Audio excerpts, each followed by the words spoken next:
اہم خبر ہے، کراچی میں ایک اور شہری ریبیز کا شکار ہو گیا۔ لیاری سے تعلق رکھنے والے بزرگ شہری کو تشویشناک حالت میں جناح اسپتال منتقل کیا گیا۔ ڈاکٹرز کے مطابق 75 سالہ بزرگ شہری کو آوارہ کتے نے سیدھے ہاتھ پر کاٹا تھا۔ مزید جانتے ہیں ڈان نیوز کی نمائندہ انم مشکور سے۔ انم، متاثرہ شخص کے بارے میں مزید کیا معلوم ہو سکا؟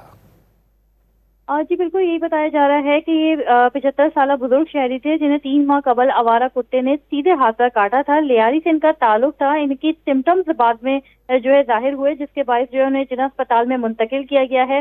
وہاں پہ وہ تشویشناک حالت میں، کہا یہی جا رہا ہے کہ ریبیز میں جو اس کے جراثیم ہے اس کی علامات بعد میں ظاہر ہوتی ہیں۔ ابتدائی جو 24 گھنٹے ہوتے ہیں ان کیسز میں اگر کوئی اس قسم کا واقعہ رونما ہو تو اس میں فوری طور پہ ویکسین لگوانی جانی چاہیے، لیکن انہوں نے ایسی کوئی ویکسین نہیں لگوائی، ٹوٹکے وغیرہ کیے۔ اس کے علاوہ ساتھ ساتھ یہ بھی کہا جا رہا ہے کہ 3 ڈوز بہت اہم ہوتی ہے۔ یہ جو بزرگ شہری ہیں یہ بہت ہی تشویشناک حالت میں لائے گئے ہیں۔ اگر ہم بات کریں مجموعی طور پہ تو یہ اس سال کا تیسرا کیس ہے ریبیز کا۔ جی بہت شکریہ انم مشکور ان تفصیلات کے لیے۔